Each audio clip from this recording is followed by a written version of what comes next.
let's talk about WondLa, your episode that won the Emmy. Heart. You really start with tension, so much tension. Even I is trapped. Yeah. What was your thoughts about composing and kind of like heighten the tension at the beginning? Yeah, as you said at the beginning, Evanine is trapped and Cadmus is kind of giving her his whole rundown of his plan. And we're, of course we got to still use our theme, but in a very like tension, kind of way. So then when we get to the end of the episode, it's like you follow that journey from front to end. And it was really fun to be able to craft that. And that whole episode is amazing. I did like this. I love the sequence where the birds are fighting, like calling that thing. What was the part of the composing for that? Because that was really your battle scene. Yeah, as far as the birds one, it inspired me to do a bunch of like fun, really fast string runs and woodwind runs, and just kind of add to the chaos of it. Because Evanine feels so much for the creatures and for Obona, and it was just like so heart wrenching to score that scene. Honestly, like she's really trying to bridge the gap between humans and the aliens. So it was really fun. I was moved by this because after the battle, and she's close to death. Like she's not doing well, but her determination. How do you want to compose that? Because she's still, we fear for her dying, but we also see the determination in her eyes going forward, trying to do it. What was your thoughts of composing that almost a very intimate scene? It was, and it was one of my favorite scenes to score, like for her coming down the tunnel, almost dying. So of course I brought in like solo cello, showing her loneliness, like she's about to die. And then when she enters in the sanctuary and you see the beautiful, like you see the heart, you see the beautiful intertwining visuals and the plants and the source of water. I got to add a lot of like ethereal vocals and just to kind of add in that kind of magical touch, and I love doing that, and that was like a signature sound of mine, and the filmmakers really wanted to push that. And once we get to meet the heart and they get to have a conversation, I really, really love that cue because it was like almost like a conversation between the two of them because they're kind of merging and she's entering into the heart. And so I started that with like a solo cello communicating with the solo violin, and they kind of just merge and intertwine, have a conversation. And then it's really satisfying when it starts from there, and then it builds up to that when all the strings come together, all the orchestra comes together. It feels like almost heartbreaking and very emotional. So that was a very, very important scene and one of my proudest music that I wrote for that. Yeah, and I did like the fact that there's two things going on with the heart saying, yeah, I'm okay, don't worry about me. Yeah.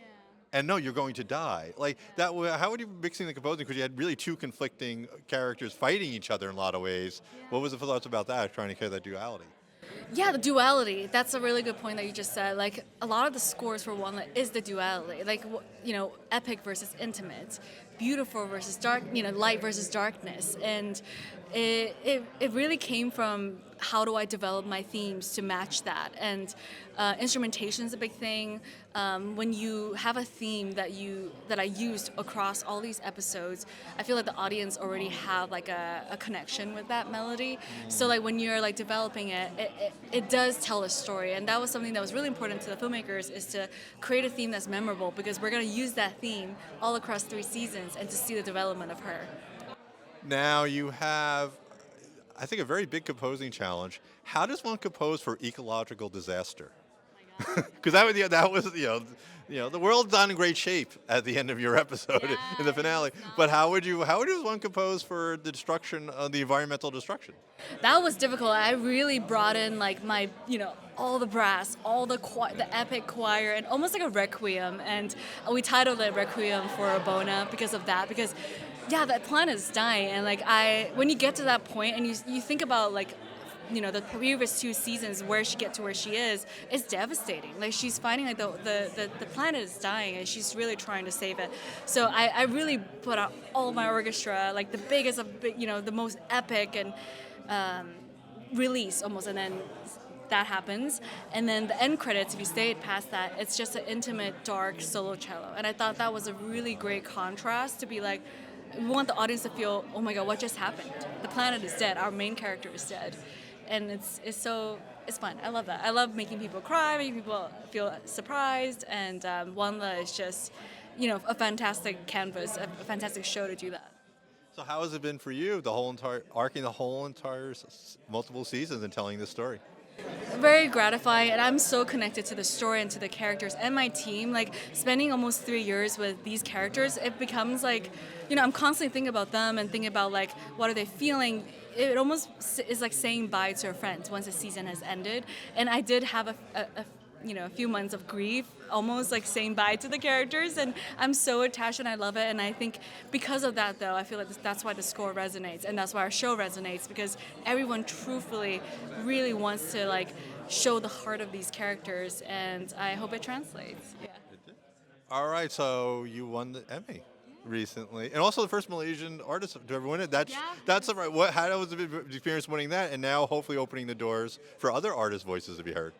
Yeah, that's a wild stat when that happened, because Michelle Yeoh is the first Oscar winner in Malaysia, and I'm the first Emmy winner. So it's wild. The support has been amazing. Like, coming from a small village in Malaysia, like I never thought I could be here. So to get this support, I really hope that I can be a small little motivation or inspiration for someone. I think that it's enough for me. Like if my story, can help someone realize that maybe we also have a perspective, a unique story to tell and a unique perspective to bring to the table, I think it's always very gratifying. And what an honor.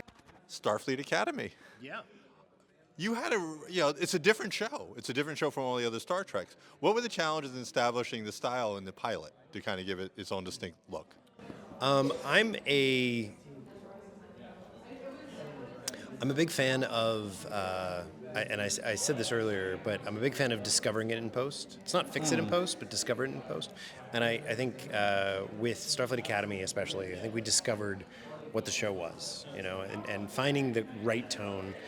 With Starfleet, the producers are tasked by the studio of creating a show that appeals to a younger, an audience, not necessarily a young audience, but that can appeal to both the existing Trek fans and to people who might not have ever watched Trek before, and generally that's going to be a younger audience. So finding that is a very delicate. It's a hard line to walk, and I think we spent a lot of time during the pilot taking a scene and finding a way to make it more serious and making it sillier and going back and forth. And in the end, you can see with our show where we landed, which is something I'm very proud of. I think Starfleet Academy is it's something that my kids watch and can enjoy, and my parents can watch and enjoy. And I think that's it's kind of remarkable. There's not that much out there that satisfies all of that. And now that we have a whole new universe, really this is the future. Starfleet has collapsed as we know it, and you have to introduce a lot of characters. What was the challenge of like introducing all the characters, resetting a universe, and you had a very short time, really in only Act 1 or 2 of the pilot? Yeah, I mean that's the hardest thing about a new show, and a pilot specifically, is that you need to establish this universe immediately, and you need to capture the audience's attention, and you need to hold on to it. And usually, you need to have something exciting happening. So, you'll notice that we begin with the trial with Noose Braca, and it's Paul Giamatti and Caleb and his mom and Nala, and then very quickly, we get to the fight in the prison shuttle on the way down to the planet, and that's a pretty consistent theme you'll see in a lot of shows, which is you have a way of establishing who these people are, and then you want to get people's adrenaline up. You want to give them something to get excited about, and that was the approach there. They're both really fun, but if you just start with the action, you don't know who you care about, or who to care about. That said, if you don't have something exciting to hook the audience, you run the risk of people not knowing why they should care. So, my favorite sequence was you have the great out spacewalk. A character going in spacewalk at the same time performing surgery, and another character performing life-saving surgery. What was the challenge of doing such an intense sequence? that was a fun one from the editing perspective because it's intercut, and we played around with how to you have all these different disparate scenes, and some of them are light, and some of them are scary, and some of them are dramatic, and some of them are sad. And where do you put them relative to each other so that the audience is going on the journey that you want them to go on, and you don't want, like, on the one hand, you want to keep it engaging, you want to keep it interesting and feel like there's variety, but you also don't want it to be confusing. You don't want to jump around so much that you're like, I don't really know what's going on or who to care about. Blah. So that was a really challenging sequence because we played around with how all the parts go together to make sure that it was both exciting but also didn't confuse anyone. And it was also grounded in character, was my favorite thing, because the characters learning about each other in a very stressful situation. Yeah, Gina Yashar, who plays Laura Thok, she, that whole sequence. I mean, she's telling them how to do this surgery on her, and really early on, it became obvious that Gina is she's so funny and she's such a talent, and despite all of the makeup and everything that she's got to work through, you really connect with this. She's very believable. She is. She's in this situation, and it's pretty gnarly. The benefit of that is we had really great performances from our cast, and after that, everything else kind of falls into place. It's just a question of how to get it just right, but it's really hard to screw up when the performances are that good. Did you ever imagine you'd be doing a really cool fight sequence with Paul Giamatti doing like an Old West brawl fight sequence? I mean, anything is possible. I will say that Paul, I think, was the one who was like, do you know how old I am? And he's not that old, to be fair, but he's not the guy you normally think of when you're like, this is a brawler. This is the guy who's like going to do the hardcore action. Like, this is the guy who's going to really kick some butt. And I think he just got such a kick out of it. I mean, that was the thing about working, I was on set when they were shooting episodes 1 and 2, and Paul was having so much fun. He was like, and the moment Paul Giamatti steps on set and he's having a great time, everybody's having a great time, right? There's no world where, if Paul Giamatti's in the room and he's happy, everyone is happy because he's got that kind of electricity. So he was having a blast, and actually, I will say that Sandro, the actor that he was Caleb, Sandro is a remarkable athlete. He's really, he's obviously incredibly fit, but he's also incredibly dedicated, and he's really committed to learning all the choreography and being. He's actually the best actor that I've seen that I can compare him to is Chiwetel from The Man Who Fell to Earth, and these are actors that are just absolutely 100% committed to the character, and I just watching Paul fight was awesome, but what I've learned is watching Sandro fight anytime is awesome because he's just so compelling and he's so into it. He's committed. It's great. Okay, what was it about Finding Joy that made you want to come on board the project? Yeah, Finding Joy is such a beautiful story. It's a romance, but it isn't like a straightforward love story, and I really love that. It's really telling the story through the perspective of these characters that kind of have a complex background, and you really don't even know what's kind of happening throughout the movie. So when I first got the script and I read it, I loved it. I fell in love with it. I thought it was super relatable and that it was really inspiring, so I was super excited to come on board. One challenge is kind of doing the different worlds, the great New York City high life and the outdoorsy world. What were the challenges of kind of balancing those two worlds? Yeah, so it was really fun musically to kind of have a juxtaposition of, the music, how do we represent the city life, how do we represent all of this kind of organic, sort of woodsy moment where the characters are oftentimes alone and isolated from everybody.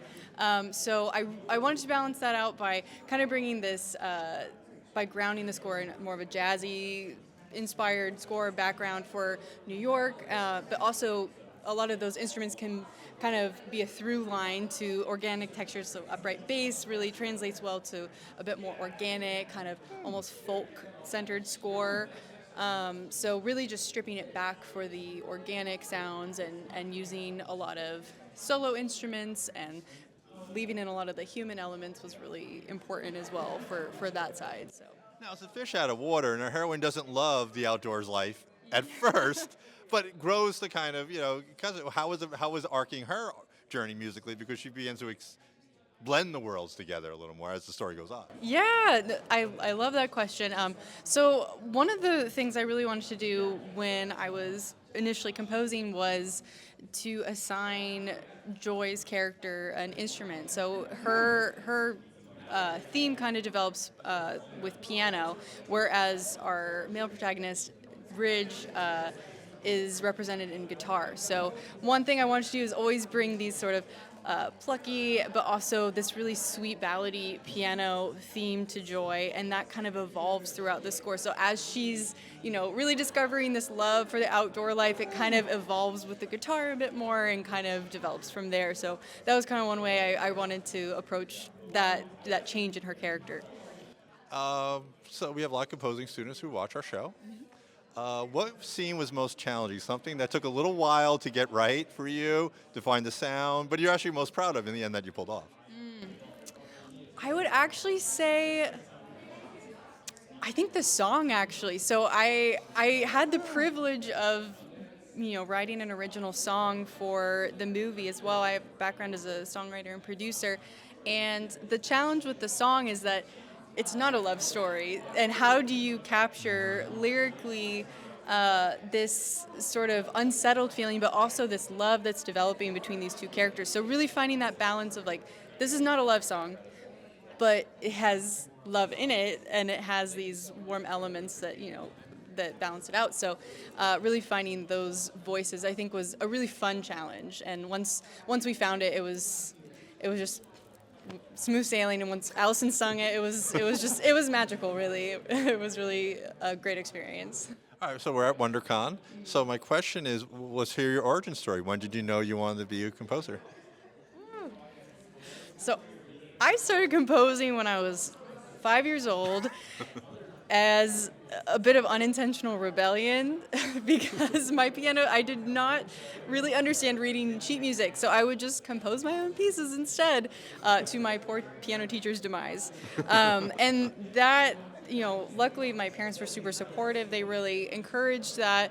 And as I grew older, I just found a love of film as well. I would make these really silly videos with my friends, in our backyard, and then I would actually put music to them. And then I discovered that's a real job, and I was like, oh my gosh, I'm gonna do that. So that's kind of how I put those two worlds together.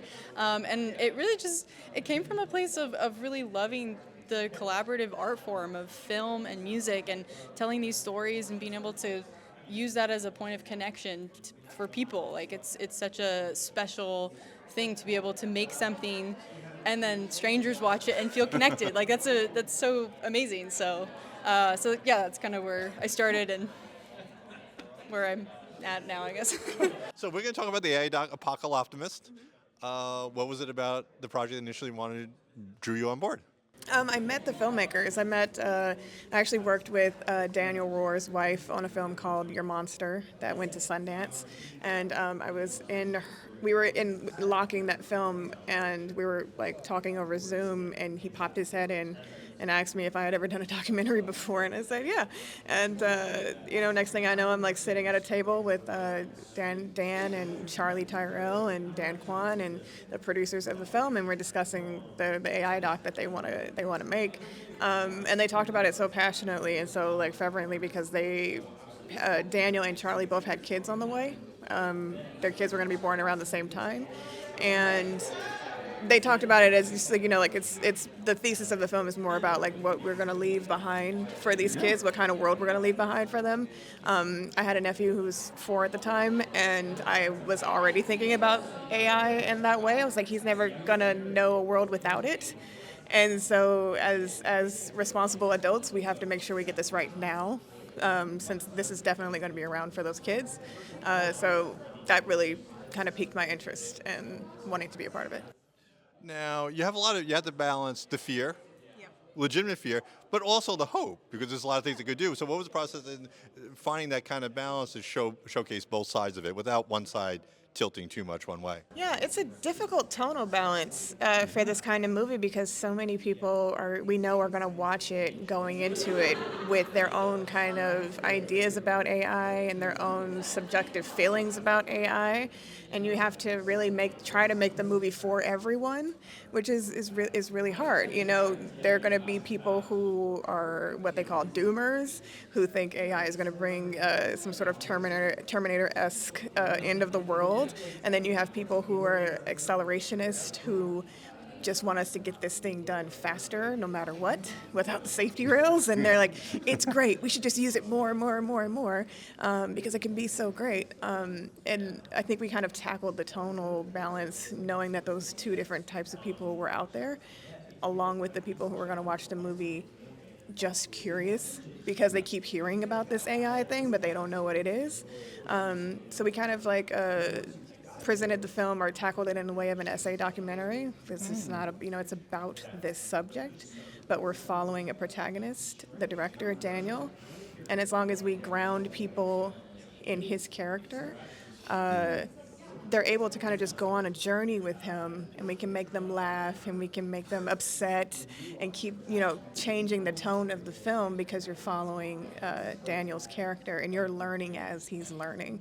So I think that was kind of the conceptual way of dealing with it. It was just like, if we get people really on board with this guy, then they won't get bored.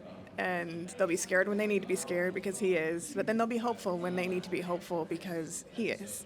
So that was kind of the idea of it.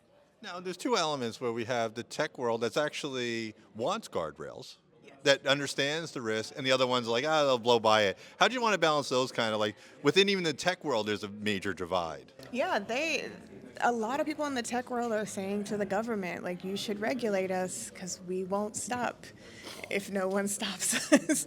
And I think there's a lot of people in the tech world that very much see AI as an issue. They're building it. And they know that there are times where AI is doing things that they didn't tell them to do. It's just doing things on its own. And that is something that needs to be checked. And I don't think that I think because of what is considered the AI race, whereas so many countries, so many companies are working on the same thing, it's really hard for any of them to stop because then they won't be the first. Right. And especially in this country, a lot of people want us to be the first, and China wants to be the first. And, and so I think that in the film, what we did was give everybody a voice. And instead of leaning one way or another, like I said, we're following someone who's learning. And you see him oscillate between the two. You see him oscillate between hope and pessimism because of the people he's talking to. And ultimately, we had to try to find a way to, like I said, just human point of view. After taking all this information in from these people, how do you feel? And that's kind of the emphasis on it. We have a lot of editing students in our audience who watch. So my question is, was there any particular scene or sequence moment that was most difficult to get right? That took you a little while in post? You're proud of it, that, we pulled it off, but this one was interview with something that was a little hard to find. I think it was that. There's a section about the dual use of AI that was really hard to... Because I tried to stay objective, as objective as possible. And that was one that was really... I don't know how many versions of it I did. I don't know how many versions of the opening of this movie that I cut personally. I don't know how many Davis did. There was constant variations and versions of absolutely everything, but the dual use problem was really hard because it really was about balancing the good and the bad of this thing. And it's really hard sometimes as an editor to not lean in a certain way with your cutting because you feel personal connection to especially this topic. So that was the hard one. I'm very happy with the way it turned out because I think it, like I said, lets the audience kind of decide. The audience is just taking it in versus us trying to tell them this is what you should be feeling. And I think it worked out really fine. And our last question is, when did you know you wanted to be an editor? I knew I wanted to be an editor when I found out it was a job. I was cutting in high school. I had a camera. I was like cutting in camera, like because I didn't have software. But I had my granddad's old camera, and I would be like, okay, you talk, now you talk. Okay, wait, no, now you say the next line. I was always really interested in it. I was really interested in like Robert Zemeckis films, and like I didn't know why until I got to college, and I was watching City of God with my professors, and it was just I was blown away, and I was like, God, I like want to do this, but like, and he was like, well, the editing was like a big part of the opening sequence, and I was like, talk to me about that. And then I knew I wanted to be a filmmaker. I was in college for computer engineering because I thought I just need a job, but I switched my major to film after watching that movie, and I kind of never looked back. What initially drew you in to come on board the show?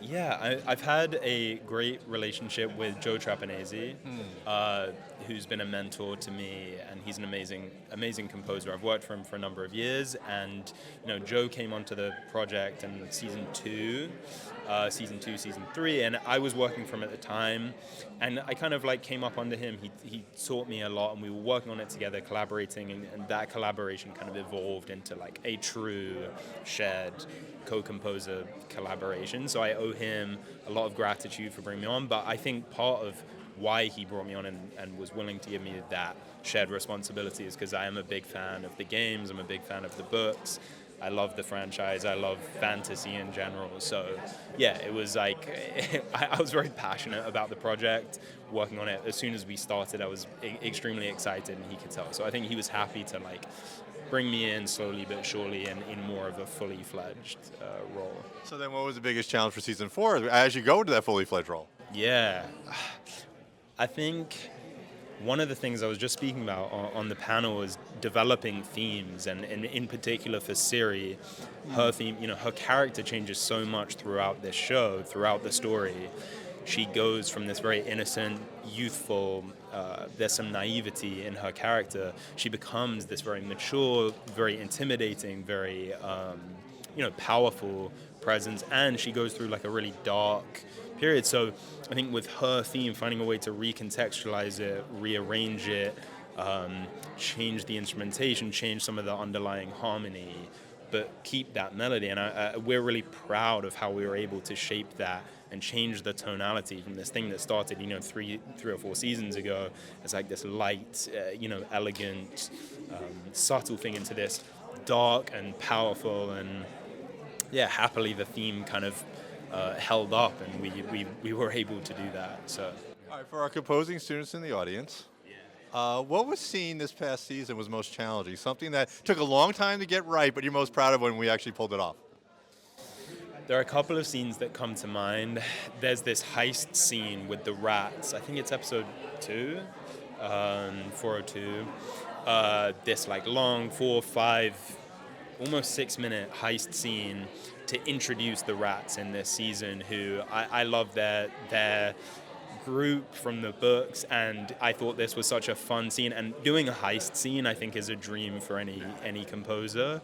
And getting the pacing right of that, getting the timing right for it to feel like this slow build, but there's a constant ticking clock, so to speak, that they have to get this thing and get out, and you're maintaining the tension for a long period of time, and that you're slowly escalating. It's really hard to do that, and it definitely took some iterations. I'd say the one other one just to throw in is also related to the rats, but the fight between the rats and Leo Bonhart, who Bonhart was a really fun character to write for this season. He's such a evil, dark presence, but he has a lightness to him. There is a comedy aspect to his character that's hard to get right, and this big fight scene at the end where I guess I won't say I won't say spoilers though, but they have this epic fight at the end, and that as well had to be really, really choreographed, really in sync, and you feel this epicness but also a sadness, and it's jarring, it's shocking in a way. So those 2 scenes come to mind. Love is Blind. What initially drew you to the project? It's the ability to tell real, authentic stories, and just living in that space. I think when television was first introduced, I believe people used it as an escape. shows like Cribs. We wanted to see things that were, unattainable. We wanted an escape from our daily lives. Working on a show like Love Is Blind kind of brings everything back to the ground. I mean, it would, like, in terms of people craving that authenticity, and we're able to really live with these stories. And it's part of me really thinks that a lot of that stems from the fact that people today just crave authenticity, and I think that's why a lot of influencers have resonated with a lot of people. It's because they're telling every day their struggles are our struggles, and that's what I love working on Love Is Blind, because we get to tell real honest stories. How has it been evolving it for so many seasons? I mean, from the beginning to, following through and evolving it. Evolving it, we're always just looking for those moments that make each person very unique. And a lot of the show is built around finding the moments that aren't really noticed at first. We are constantly finding these moments in the footage that is there, but going back and reviewing all of the lounge footage, and reviewing all of the getaway stuff, and all the subtle offhand comments, and all the reactions, and all the little nuances. That's essentially where we can help tell the stories. That's a good lesson, because we have a lot of students who watch this, because they always seem to always want to gravitate towards the grand moments. You'd recommend focus on coming to the quiet or small moments. Yeah, because even those small moments, they could, essentially be the backbone of an entire emotional arc for a couple. Like I had mentioned, in season 7, Leo was a character that we initially didn't pay attention to. But the more we dug into Nick and Hannah's story, the more we were like, oh wait, he plays a major part in their story arc. So we need to go and follow him and see where his journey goes. And with that, it brought a lot of levity to that show. For that season, he brought a lot of levity. He brought a lot of memorable moments and a lot of memeable moments. California Post Alliance, what is it about the organization that made you want to be part of it? Well, I'm a lifetime post-production professional. I've been working in post. I started in New York in the early 2000s, and it's where I found my home, in a workspace and in the career space. And I've lived out in California since 2008, and truth be told, post-production jobs are disappearing from California. I haven't worked in 2 years, and I'm not alone. There's many people like that. The California Post Alliance is a group that is endeavoring to create a tax credit, standalone post-production tax credit here in California, that will activate all of these jobs, and we have the infrastructure, we have the talent, we have the expertise, and we just need tax credit parity so that we can get back to work, I think, in a big way. Now, you have a lot of students. We have a lot of students that watch our show. What recommendation do you have trying to break into the industry today for the newcomers? That's a great question. In our panel, each of the panelists, we asked this question, an advice question from every panelist, and several of them said, get really into your craft. And I think that is a tremendous piece of advice, and I would stick with that too, and that you need to understand the tool set and the skills that you're ingesting. You want to be really good at the craft, and often that requires, one of my favorite things about post-production, a mentor and people to teach you. And one of the things that I love about post-production is that there really is a generosity of spirit. I've always found in someone to pull you aside and train you and give you some training. I think of one of the first movies I worked on. It was 2003 in New York, The Door and the Floor. It starred Jeff Bridges. The assistant editor was this guy, Jamie Kirkpatrick, and he would let me sit next to him at the Avid, and he would present the problem he was working on, and he would say, let's think this through. And I do that. I say those words when I sit down at my desk and I'm about to pull my hair out, even today. And I think so finding some people that are willing to share the craft and the approach to the work is really essential, I think. And it means a lot, especially as an aspiring young person. You're full of, vim, vigor, and vitality, but it may not be, you may not know where to put it. And mentors are great at channeling that energy and getting it somewhere good. Now, you just moderated the panel. What do you like most about breaking down the post-production process with composers and editors and everybody behind the scenes? That's also a great question, because I joke, but in the beginning was the word, and I think I come from a scripted background, features, feature films, and we always go back to that script. You're testing your ideas you had at the first read through. You read it, you're stopping all along the way to break down, like, oh, this is a great scene, but then you have to pull yourself back down and say, how in the heck are we gonna make that happen across all of these different craftspeople and teams over the course of the shoot? Yeah.